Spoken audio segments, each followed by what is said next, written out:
إلى يوم القرار. أما بعد، جدا بدن سے نہ ہرگز یہ پیرہن ہوں گے، جدا بدن سے نہ ہرگز یہ پیرہن ہوں گے، وطن کے ہوتے ہوئے اب نہ بے وطن ہوں گے۔ مطالبہ کبھی ہجرت کا ہم سے مت کرنا، مطالبہ کبھی ہجرت کا ہم سے مت کرنا، یہی جئیں گے مریں گے یہی دفن ہوں گے۔ موقر صدر جلسہ، معزز سامعین کرام، مجھے اس عظیم الشان محفل میں کچھ عرض کرنے کا موقع ملا، یہ میری سعادت و نیک کی ہے۔ موضوع بھی بڑا اہم ہے، دلکش اور دل شکن بھی ہندوستان اور مسلمان۔ ہندوستان کے تئیں مسلمانوں کے بارے میں کچھ ایسے تلخ خیالات اور مناسبہ نظریات کا اظہار کیا جاتا ہے، بلکہ افواہوں اور جھوٹے پروپیگنڈوں کے ذریعے ایسی غلط فہمیوں اور بدگمانیاں پھیلائی جاتی ہے جس سے ہندوستانی عوام کے ذہنوں میں خدش، دلوں میں تعصب اور مزاج میں شدت پیدا ہوتی جا رہی ہے۔ اس موضوع پر کلام کرنے کی ضرورت اس لیے پیش آئی تاکہ حقائق کو بے نقاب اور سچائیوں کو بے حجاب کرنے والے کر سکوں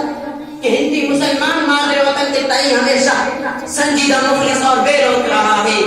تاریخ کے ہر دور اور گردش ایام کے ہر موڑ پر اپنے وطن عزیز کے لیے لازوال قربانیاں پیش کی ہے،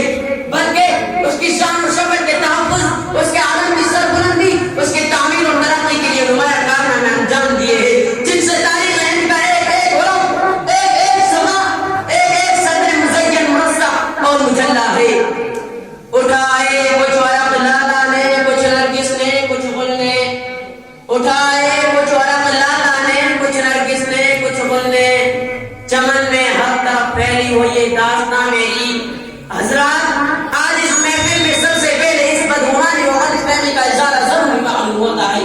کہ سرزمین ہند مسلمانوں کا حقیقی وطن نہیں ہے، بلکہ دوسرے ممالک اسلامیہ کے مہاجرے اور یہاں کا آباد ہو گئے، بلکہ اس ملک پر قابض ہو گئے۔ اس سے دو قدمہ کے فکر یہ کہا جاتا ہے کہ اس ملک کا علاقہ خدا پرستوں اور مسلم دشمنوں کے ایسے فکر و نظریے سے دیگر باشندگان وطن کے ذہنوں میں خدش، دلوں میں تعصب اور مزاج میں تشدد پیدا ہونا ایک فطری امر ہے،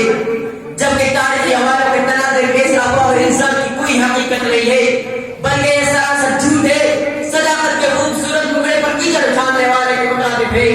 جبکہ حقیقت و صداقت تو یہ ہے کہ ہندی مسلمان کسی اور ملک اور ریاست سے ہجرت کر کے نہیں آیا، بلکہ اس نے اسی خاک پر جنم لیا، اسی کی فضائے آنکھ کھلی، یہیں پر پلا بڑا قرآن چڑھا، اسی کی آب و ہوا میں سانس لیا، اسی کی پاکیزہ نعمتوں سے اس نے کھایا پیا۔ رہا سہارا